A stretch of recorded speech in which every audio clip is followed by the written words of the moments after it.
Crossroads Counseling Center offers a variety of mental health services, and here to talk to us about what they do and offer is Christi Brandenstein, who is the Interim Executive Director of Crossroads. Welcome, Christi. Thanks. So Crossroads, you all have 3 different locations in St. Louis, is that right? That's correct. We're in West County, South City, and we also have an office in Gasconade County. Okay, so you really service all over, and you guys have been around for a while. We have for about 17 years. Mm-hmm. And what sets you apart? What's different about Crossroads than other counseling and therapy resources in St. Louis? Crossroads counsels from a Christian worldview.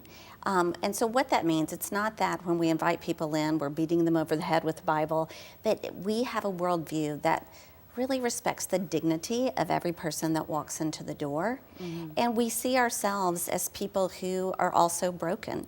And so when someone walks into the door, we see them as someone who they reflect the image of God. We're not positioning ourselves as experts who are going to tell you how to fix your life because we have it all together. But we are well-trained, licensed professional counselors who can sit with you and say, we too have kind of walked this path, and we want to point you down a road to freedom. So when you say we too have walked this path, what does that mean exactly? Is that a literal, all the counselors have had issues of their own that they've dealt with? Is that a criteria for working at Crossroads? Well, as a counselor, I would probably say that we all have issues of our own, Sarah. And so it is not uncommon for us when we are training people, and we do have a lot of interns and people that kind of do their licensure work through Crossroads. We often invite them to do their own therapy with someone outside of our agency, because we find that really looking at our own story and understanding the ways in which we've been wounded, and out of that we try to protect ourselves and then wound other people, that really helps us to be better therapists. Yeah. I actually just heard yesterday that you shouldn't choose a therapist who's done working on themselves. That's exactly right. And that's kind of what you're talking about. Exactly. So, you know, there's this sort of feeling today that, as you were saying, we're all wounded, that we all have childhood issues and that kind of thing. Is that a new idea, or is that something that's been going on that's always been a part of humanity? Well, I would say it's probably always been a part of humanity. Now, we probably didn't start talking about it until Sigmund Freud began stirring up the water.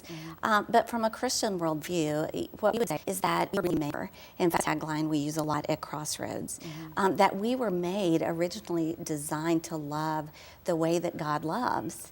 And when there was the fall, whether you believe that's kind of a metaphorical story or a literal story, that we were all kind of tainted by sin. And so out of that, it affects the way we view God, it affects the way we view ourselves, and it affects the way we view other people. So a lot of that brokenness shows up in the way we relate to each other and ourselves and to God. So if a person comes in and they're seeking help from a therapist, is that a good sign, would you say? I think that's a great sign. You know, in counseling circles, we often say it's the people who actually come to therapy that are probably the healthier people. They recognize something's not working. I'm beating my head against a wall here. I'm stuck, and I need help. Yeah. And do you find that a lot of people are resistant to making that move because they don't want to admit to even themselves that they're broken? Absolutely. And let's face it, we still have a lot of stigma in our society about counseling. You know, we are kind of drawn to the status quo.